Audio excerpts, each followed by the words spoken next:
कली शापित हवेली। 5 दोस्तों का एक समूह, राहुल, अंकित, प्रिया, सिमरन और विकास, अपने शहर के बाहरी इलाके में स्थित एक परित्यक्त हवेली की खोज करने का फैसला करता है।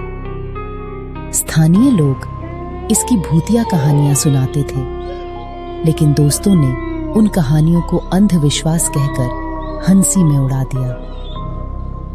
टॉर्च और मोबाइल कैमरों से लैस वे रोमांच की तलाश में अंदर चले गए। अंदर की हवा सड़ी गली और भारी थी। दीवारों पर मकड़ी के जाले लटके हुए थे। जैसे जैसे वे हवेली के भीतर गए, पुराना लकड़ी का दरवाजा जोर से चरमराकर बंद हो गया। प्रिया घबरा गई, लेकिन राहुल हंसते हुए बोला, आराम से, यह सिर्फ हवा होगी। कुछ ही पलों बाद सबसे पीछे चल रहा विकास अचानक गायब हो गया। उन्होंने उसका नाम पुकारा, लेकिन सिर्फ उनकी आवाज ही गूंजकर लौट आई। फर्श पर पड़ा उसका टूटा हुआ मोबाइल देखकर भय उनके दिलों में घर करने लगा। फिर भी उन्होंने इसे मजाक समझकर आगे बढ़ने का फैसला किया। इसके बाद सिमरन गायब हो गई। वह एक मोड़ पर मुड़ी और जब बाकी लोग वहां पहुंचे तो वह लापता थी। बस उसकी दुपट्टा हवा में हल्के से लहरा रहा था। अब उन पर दहशत हावी होने लगी। हमें यहां से निकलना होगा, अंकित चिल्लाया, लेकिन हवेली कभी खत्म ही नहीं हो रही थी। वे बस गोल गोल घूम रहे थे।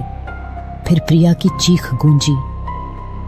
राहुल और अंकित ने मुड़कर देखा तो एक काली परछाई उसे अंधेरे में घसीट रही थी।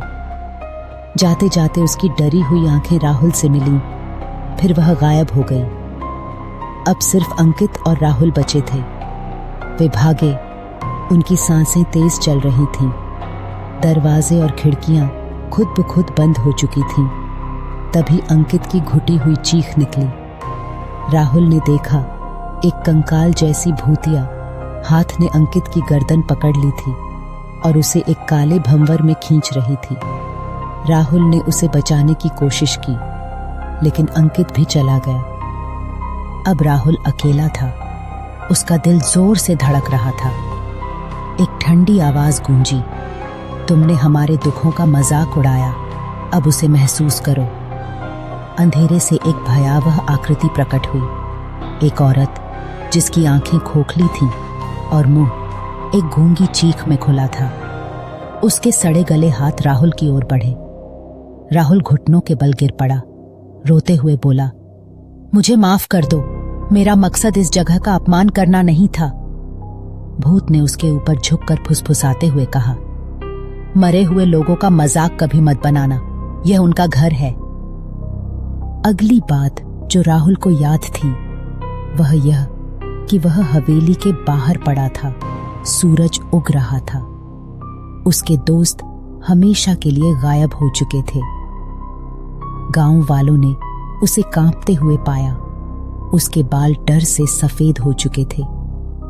फिर कभी किसी ने उस हवेली में कदम नहीं रखा और राहुल ने अपना जीवन इस चेतावनी को दोहराने में बिता दिया, कुछ जगहों को कभी नहीं छेड़ना चाहिए।